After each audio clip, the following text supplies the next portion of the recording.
Martinho Lutero, o grande reformador de 1483 a 1546.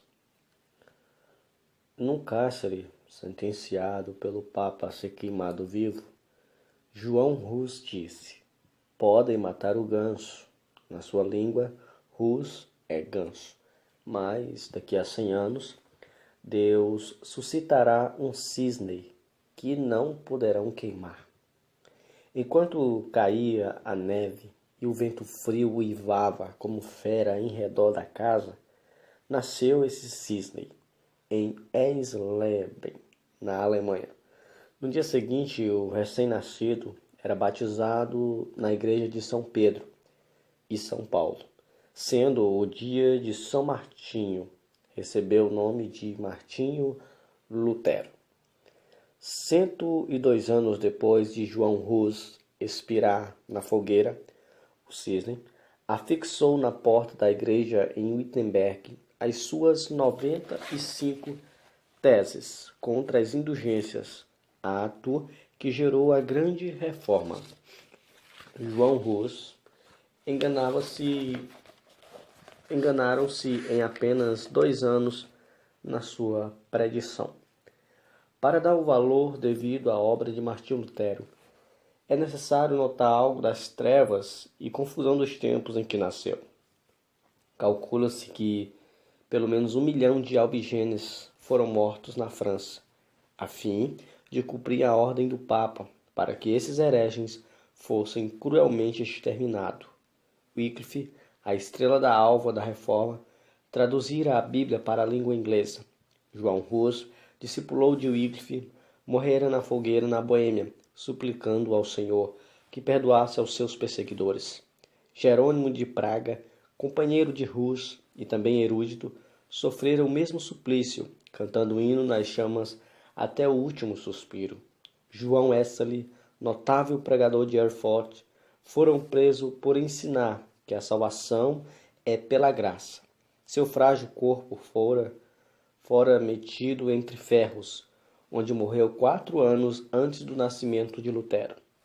Na Itália, 15 anos depois de Lutero nascer, Savonarola, homem dedicado a Deus e fiel pregador da palavra, foi enforcado e seu corpo reduzido às cinzas por ordem da Igreja Romana.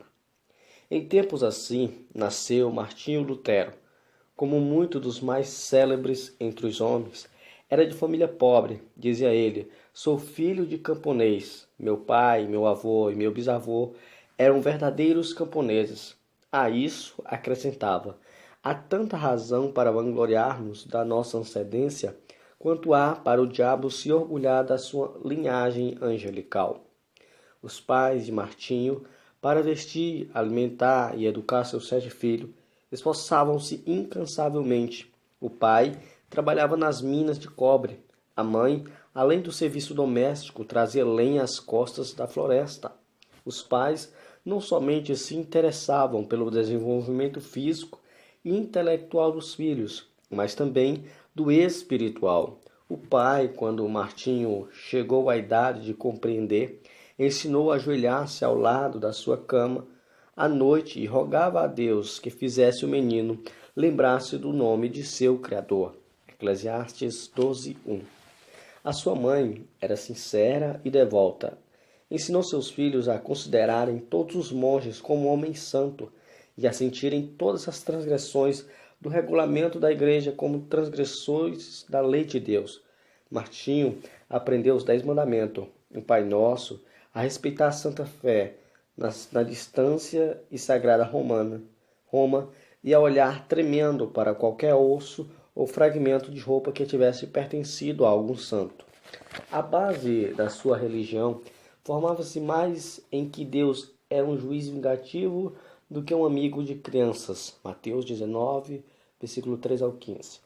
Quando já era adulto, Lutero escreveu: estremecia e tornava-me pálido ao ouvir alguém mencionar o nome de Cristo, porque fui ensinado a considerá-lo como um juiz encolerizador. Fomos ensinados que devíamos nós mesmos fazer propiciação por nossos pecados, que não podemos fazer compensação suficiente por nossas culpas e que é necessário recorrer aos santos nos céus e clamar a Maria para desviar de nós a ira de Cristo. O pai de Martinho, satisfeitíssimo pelos trabalhos escolares do filho na vila onde eu morava, mandou-o aos 13 anos para a escola franciscana na cidade de Magdeburgo. O moço apresentava-se frequentemente num confessionário, onde o padre lhe empunhava penitências e o obrigava a praticar boas obras para obter a absolvição. Esforçava-se incansavelmente para adquirir o favor de Deus pela piedade, desejo esse que o levou mais tarde à vida de convento. Para conseguir a sua subsistência em Magdeburgo, Martinho era obrigado a esmolar pelas ruas, cantando canções de porta em porta. Seus pais, achando que em Eisenach passaria melhor, mandaram-no para estudar nessa cidade, onde moravam parentes de sua mãe. Porém, esses parentes não o auxiliaram e o moço continuou a mendigar o pão. Quando estava a ponto de abandonar os estudos para trabalhar com as mãos, certa senhora de recursos, a dona Úrsula Cotta, atraída por suas orações na igreja e comovida pela humildade maneira de receber quaisquer resto de comida na porta, acolheu-o entre a família. Pela primeira vez, Lutero sentira fartura. Mais tarde, ele referia-se à cidade de Eisenach como a cidade bem-amada. Quando Lutero se tornou famoso, um dos filhos da família Cotta cursava em Wittenberg, onde Lutero recebeu na sua casa. Domiciliado na casa de sua extremosa mãe adotiva, a dona Úrsula, Martinho desenvolveu-se rapidamente, recebendo uma sólida educação. Seu mestre, João Trebúnios, era homem culto e de métodos esmeraldos. Não maltratava os alunos como os demais mestres. Conta-se que, ao encontrar os moços de sua escola, cumprimentava-se-os tirando o chapéu, porque ninguém sabia quais seriam dentre eles os doutores, regentes, chanceleres e reis. O ambiente da escola e no lar era-lhe favorável para produzir um caráter forte e inquebrantável, tão necessário para enfrentar os mais temíveis inimigos de Deus. Martinho Lutero era mais sóbrio e devoto que os demais rapazes de sua idade. Acerca deste fato, a dona Úrsula, na hora da sua morte, disse que Deus tinha abençoado o seu lar grandemente desde o dia em que Lutero entrara em sua casa. Logo depois, os pais de Martinho alcançaram certa abastança. O pai alugou um forno para a fundição de cobre e depois passou a possuir mais dois. Foi eleito vereador na sua cidade e começou a fazer planos para educar seus filhos. Mas Martinho nunca se envergonhou dos dias da sua provação e miséria. Antes, reconhecia que fora a mãe de Deus, dirigindo-se ao qualificando para a sua grande obra. Como poderia alguém, depois de homem feito, encarar fiel e destacadamente aos vicissitudes da vida, se não aprendesse por experiência enquanto era jovem? Aos 18 anos, Martinho ansiava estudar numa universidade. Seu pai, reconhecendo a idoneidade do filho, enviou a Erfurt, o centro intelectual do país, onde cursava mais de 1.000 estudantes. O moço estudou com tanto afinco que no fim do terceiro semestre obteve o grau de bacharel em filosofia. Com a idade de 21 anos alcançou o segundo grau acadêmico e o de doutor em filosofia. Os estudantes, professores e autoridades prestaram-lhe significativas homenagens. Havia dentro dos muros de Erfurt, com prédios que pertenciam à igreja, inclusive 8 conventos. Havia também uma importante biblioteca que pertencia à universidade, e aí Lutero passava todo o tempo de que podia dispor. Sempre suplicava fervorosamente a Deus que o abençoasse nos estudos. Dizia ele: ora, bem é a melhor parte dos estudos. Orar, bem é a melhor parte dos estudos. Acerca dele escreveu certo colega: cada manhã ele precede seus estudos com uma visita à igreja e uma prece a Deus. Seu pai, desejoso de que seu filho se formasse em direito e se tornasse célebre, comprou-lhe a caríssima obra Corpus Juris. Mas a alma de Lutero suspirava por Deus acima de todas as coisas. Vários acontecimentos influenciaram-no a entrar para a vida monástica. Passou que entristeceu profundamente seu pai e horrorizou seus companheiros de universidade. Primeiro, achou na biblioteca o maravilhoso livro dos livros, a Bíblia completa em latim. Até aquela ocasião, suponha que as pequenas porções escolhidas pela igreja para serem lidas aos domingos constituíssem o todo da palavra de Deus. Depois de uma longa leitura, exclamou: "Oh, se a sua providência me desse um livro como este só para mim!" Continuando a ler as Escrituras, o seu coração começou a perceber a luz e a sua alma sentia ainda mais sede de Deus. A essa altura, quando se bacharelou, os estudos custaram-lhe uma doença que o levou às portas da morte. Assim, a fome pela palavra de Deus ficou ainda mais enraizada no coração de Lutero. Algum tempo depois da sua doença, em viagem para visitar a família, sofreu um golpe de espada e 2 vezes quase morreu antes de um cirurgião conseguir pensar-lhe a ferida. Para Lutero, a salvação da sua alma ultrapassava qualquer outra anelo. Certo dia, um de seus íntimos amigos da universidade foi assassinado. "Ah!" exclamou Lutero, horrorizado. "O que seria de mim se eu tivesse sido chamado desta para outra vida tão inopinadamente?" Mas de todos esses acontecimentos, o que mais abalou em espírito foi o que experimentou durante uma terrível tempestade, quando voltava a visitar seus pais. Não havia abrigo próximo, os céus estavam em brasa, os raios rasgavam as nuvens a cada instante. De repente, um raio caiu ao seu lado. Lutero, tomado de grande susto e sentindo-se perto do inferno, prostrou-se gritando: "Santa Ana, salve-me e torna-me-ei monge." Lutero chamava a esse incidente a minha estrada caminho de Damasco. E não tardou em cumprir a sua promessa feita a Santa Ana. Convidou então os seus colegas para cearem com ele. Depois da refeição, enquanto ele se divertia com palestras e músicas, repentinamente anunciou-lhes que dali em diante poderia considerá-lo como morto, pois ia entrar para o convento. Debalde e os seus companheiros procuraram dissuadi-lo do seu plano. Na escuridão da mesma noite, o moço, antes de completar 22 anos, dirigiu-se ao convento dos agostinianos e bateu. A porta abriu-se e Lutero entrou. O professor, admirado e festejando a glória da universidade, aquele que passara os dias e as noites curvado sobre os livros, tornara-se irmão agostiniano. O mosteiro dos agostinianos era o melhor dos claustros de Erfurt. Seus monges eram os pregadores da cidade. Estimados por suas obras entre os pobres e oprimidos, nunca houve um monge naquele convento mais submisso, mais devoto, mais piedoso do que Martinho Lutero. Submeter-se ao serviço mais humilde, como de porteiro, coveiro, varredor da igreja e das celas dos monges. Não recusava mendigar o pão cotidiano para o convento nas ruas de Erfurt. Durante o ano de noviciano, antes de Lutero ser feito monge, os seus amigos fizeram tudo para dissuadi-lo de confirmar esse passo.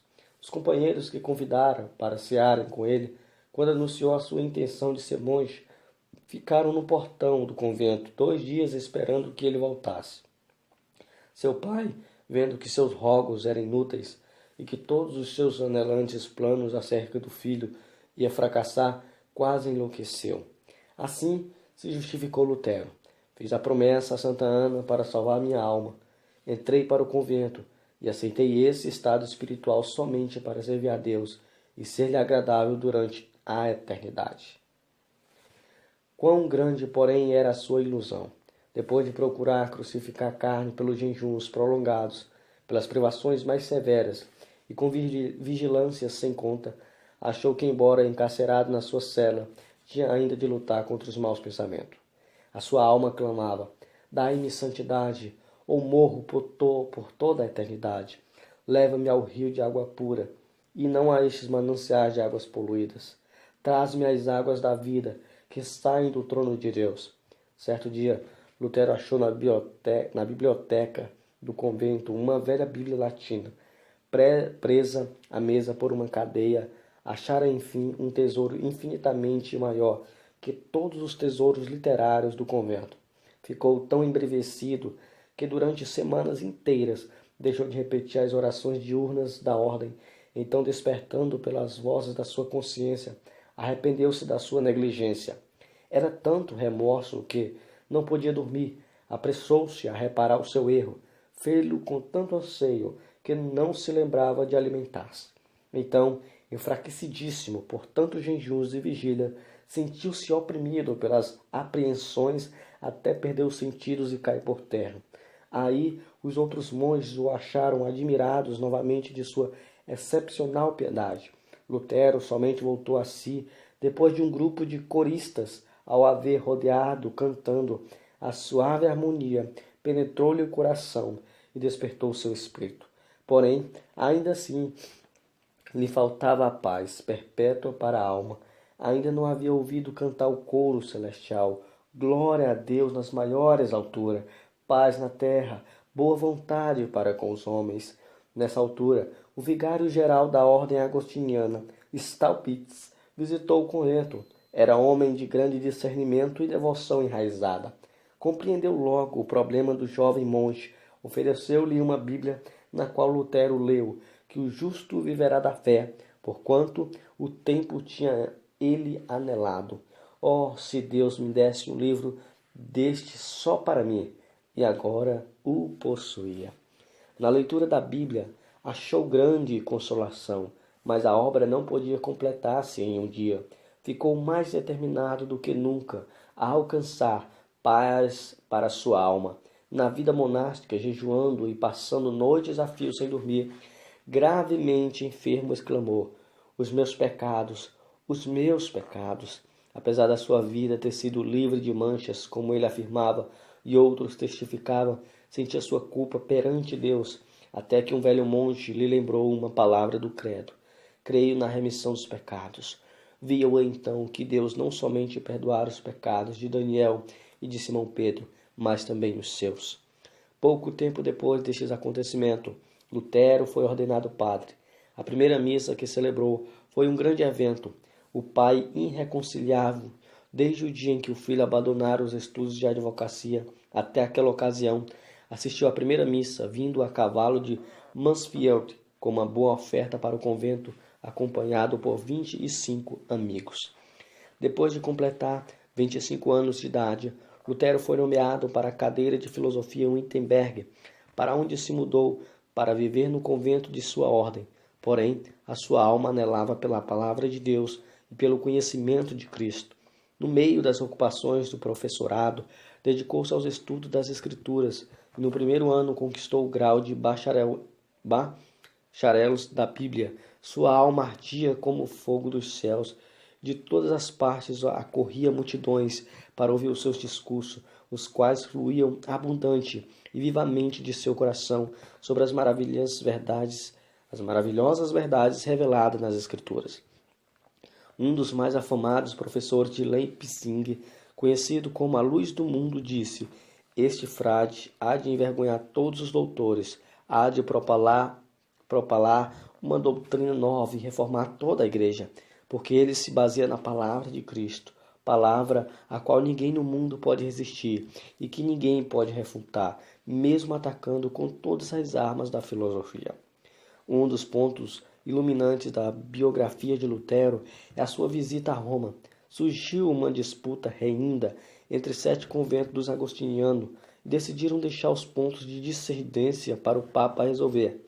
Lutero, sendo o homem mais hábil, mais eloquente e altamente apreciado e respeitado por todos que o conhecia, foi escolhido para representar o seu convento em Roma.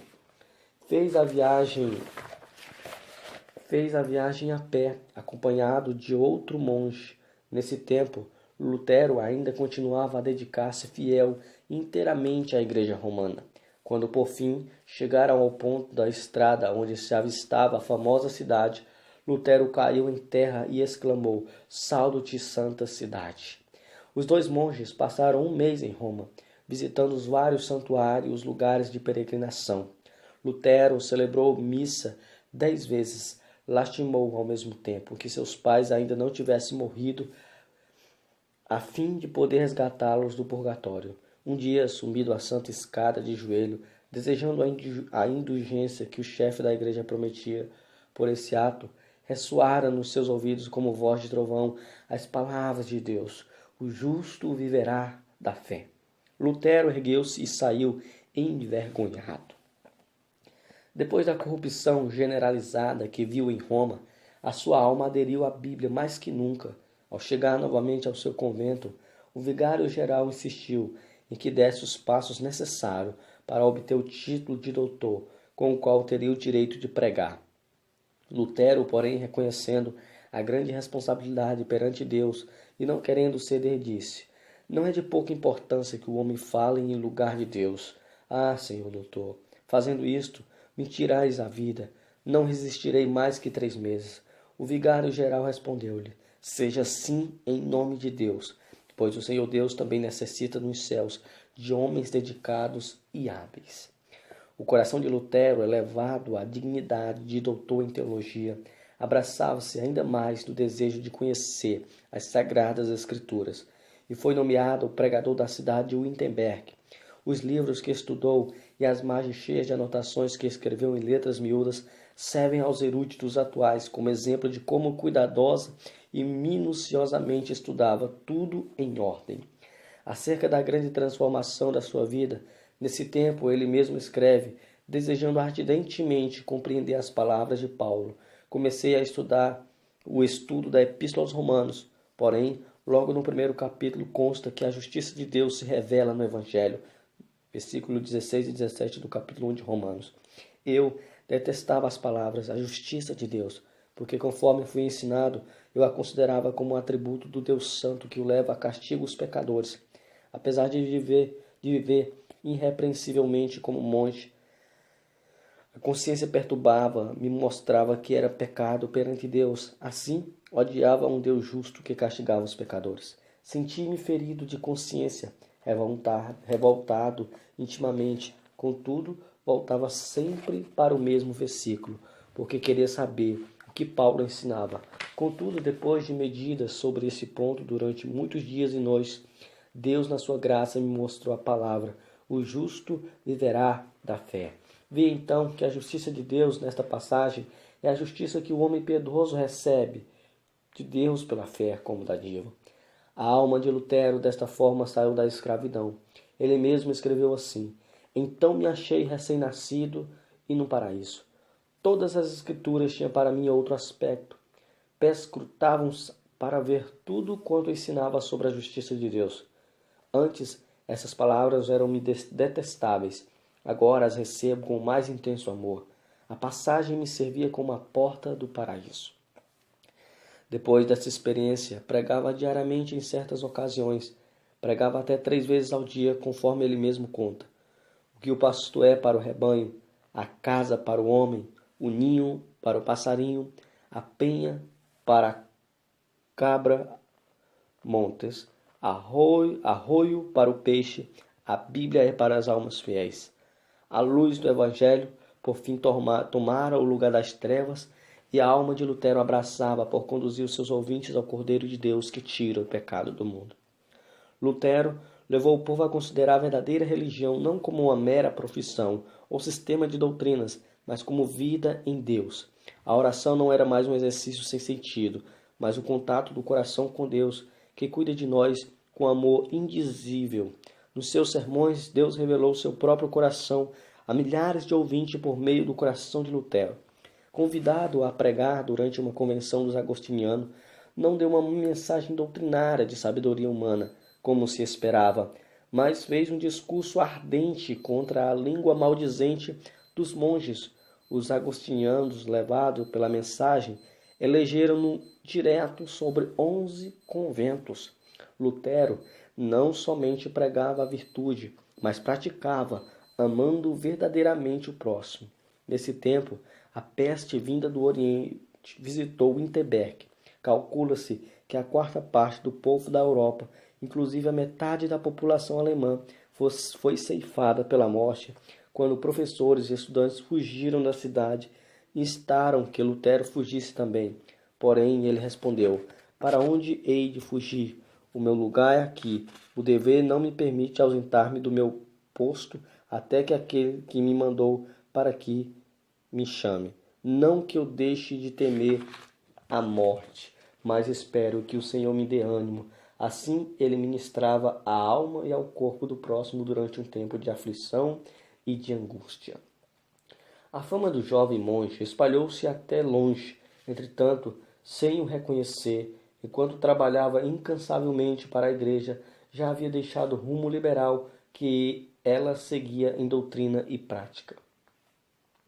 Em outubro de 1517, Lutero afixou à porta da igreja do castelo em Wittenberg as suas 95 teses, o tema das quais é que Cristo requer o arrependimento e a tristeza pelo pecado e não a penitência.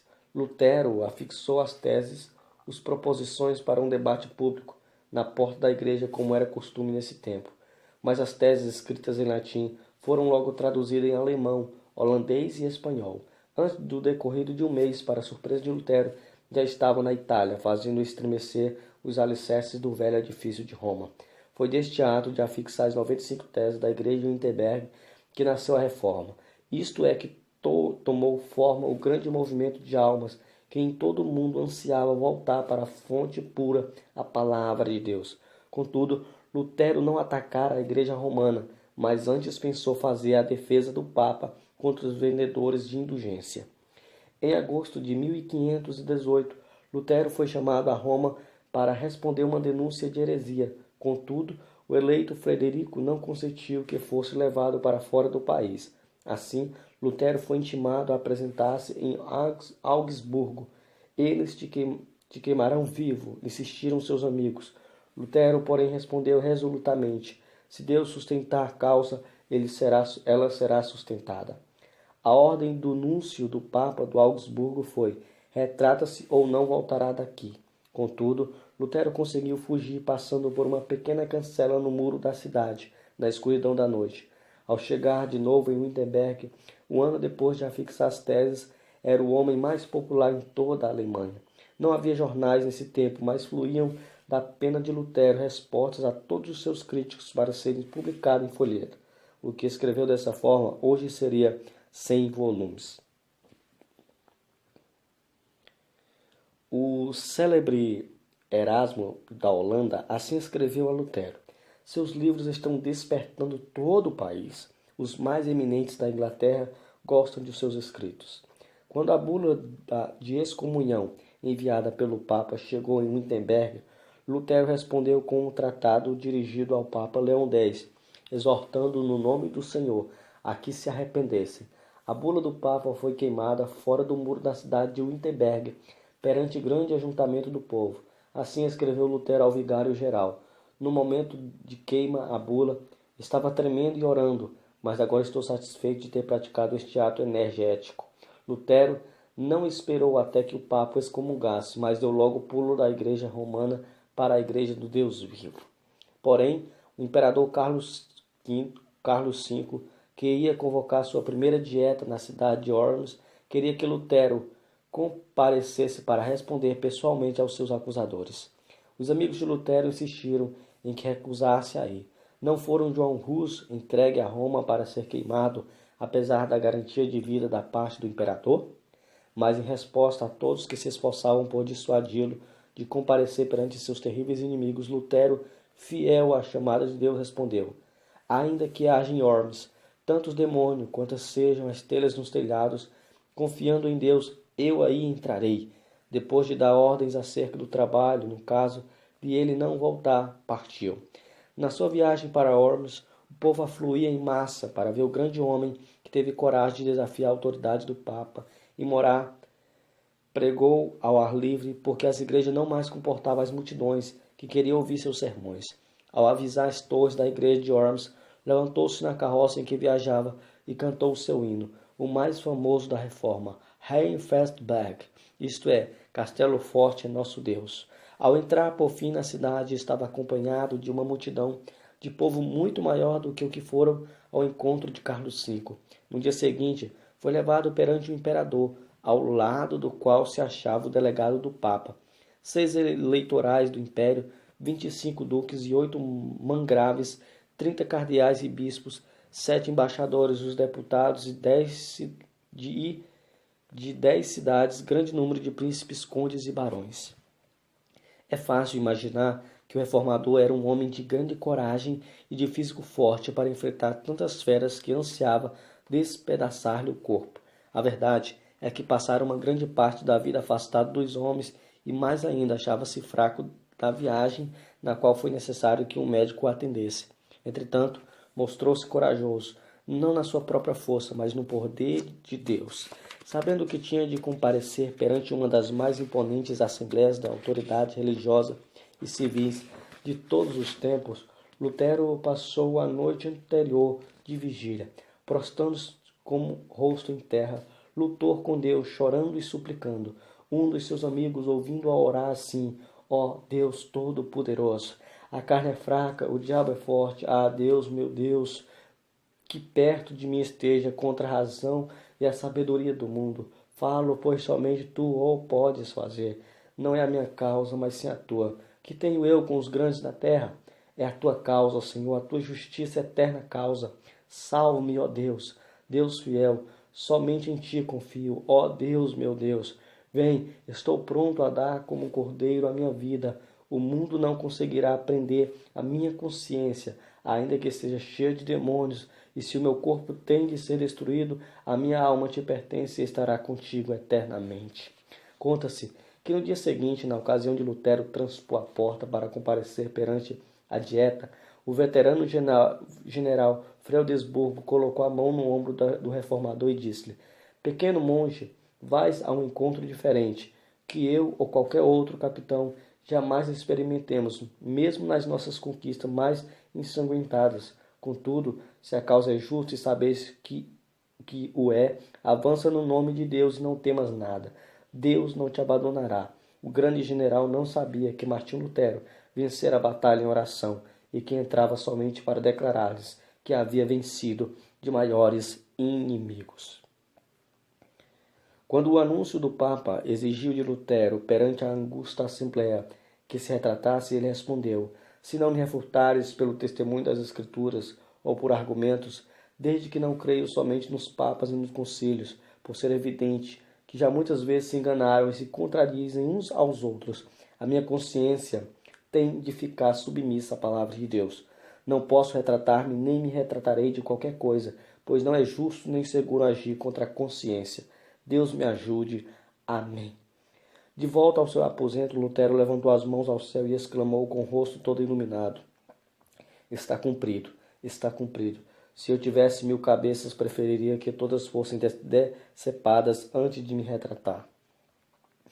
A cidade de Worms, ao receber as notícias da ousada resposta de Lutero ao anúncio do Papa, alvoroçou-se. As palavras do reformador foram publicadas e espalhadas entre o povo que afluiu para honrá-lo. Apesar de os papistas não conseguirem influenciar o imperador a violar o salvo-conduto para que pudessem queimar numa fogueira, o assim chamado herege Lutero teve de enfrentar outro grave problema. O edito de excomunhão entraria imediatamente em vigor. Lutero, por causa da excomunhão, era criminoso e, ao afindar o prazo do seu salvo-conduto, devia ser entregue ao imperador. Todos os seus livros deveriam ser apreendidos e queimados. O ato de ajudá-lo em qualquer maneira era crime capital. Mas, para Deus é fácil cuidar dos seus filhos. Lutero, regressando a Wittenberg, foi repentinamente rodeado num bosque por um bando de cavaleiro mascarado, que depois de despedirem as pessoas que o acompanhavam, conduziram-no alta noite ao castelo de Unterburgo, perto de Eisenach. Isto foi um estratagema do príncipe de Saxônia para salvar Lutero dos inimigos que planejavam assassiná-lo antes de chegar em casa. No castelo, Lutero passou muitos meses disfarçado, tomou o nome de Cavaleiro Jorge, e o mundo o considerava morto. Fiel e servo de Deus, orava dia e noite pelo reformador. As palavras do pintor Alberto Dürer exprimem o sentimento do povo. Ó Deus, se Lutero fosse morto, quem agora nos expunharia o Evangelho?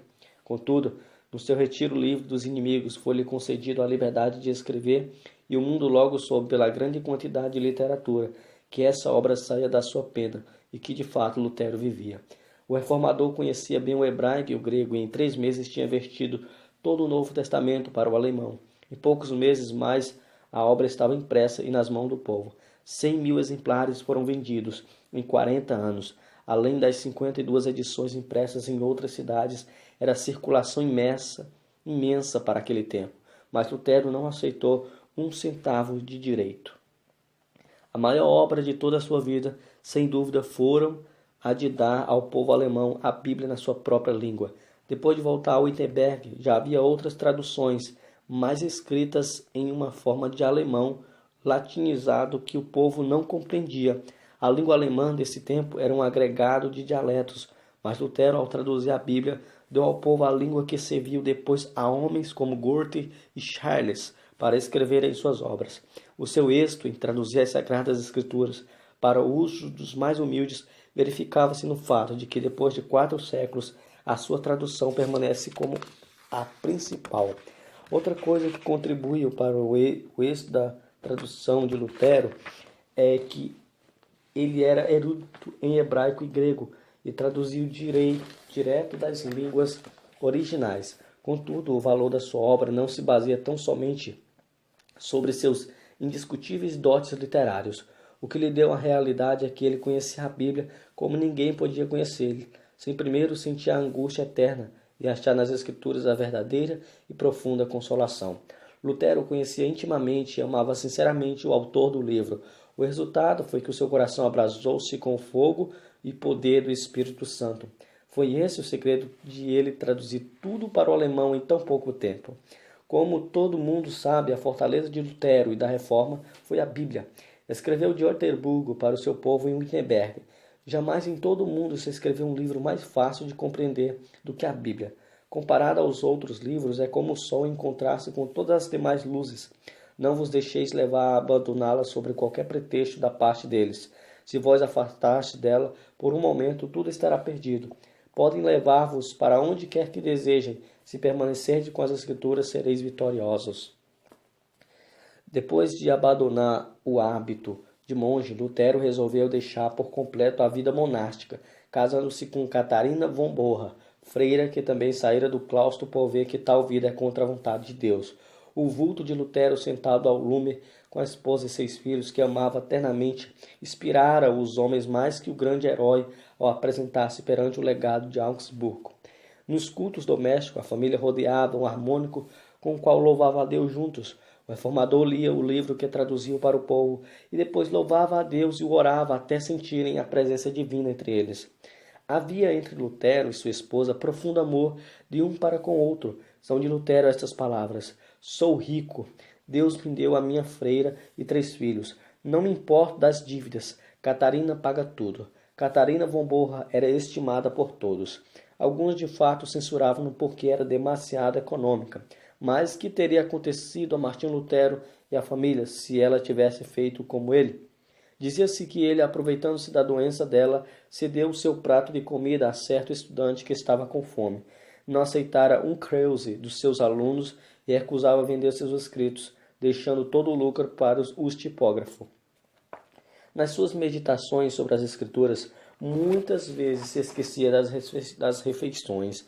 Ao escrever o comentário sobre o Salmo 23, passou 3 dias no quarto comendo somente pão e sal. Quando a esposa chamou um serralheiro a quebrar a fechadura, acharam-no escrevendo mergulhado em pensamento e esquecido de tudo em redor. É difícil concebermos a magnitude das coisas que devemos atualmente a Martinho Lutero. O grande passo que deu para que o povo ficasse livre para servir a Deus, como ele mesmo ensina, está além da nossa compreensão. Era grande músico e escreveu alguns dos hinos mais espirituais cantados atualmente. Compilou o primeiro hinário e inaugurou o costume de todos os assistentes aos cultos cantarem junto. Insistiu em que não somente os de sexo masculino, mas também os de feminino fossem instruídos, tornando-se assim o pai das escolas públicas. Antes dele, o sermão nos cultos era de pouca importância, mas Lutero fez do sermão a parte principal do culto. Ele mesmo serviu de exemplo para acentuar-se esse costume. Era pregador de grande porte, considerava-se como sendo nada. A mensagem saía do íntimo do coração. O povo sentia a presença de Deus. Em Zinquecal, pregou a um auditório de 25.000 pessoas na praça pública. Calcula-se que escreveu 180 volumes na língua materna e quase um número igual no latim. Apesar de sofrer de várias doenças, sempre se esforçava dizendo: se eu morrer na cama, será uma vergonha para o Papa. Os homens geralmente querem atribuir o grande êxito de Lutero à sua extraordinária inteligência e aos seus destacados dons. O fato é que Lutero também tinha o costume de orar horas a fio. Dizia que se não passasse 2 horas de manhã orando, recearia que Satanás ganhasse a vitória sobre ele durante o dia.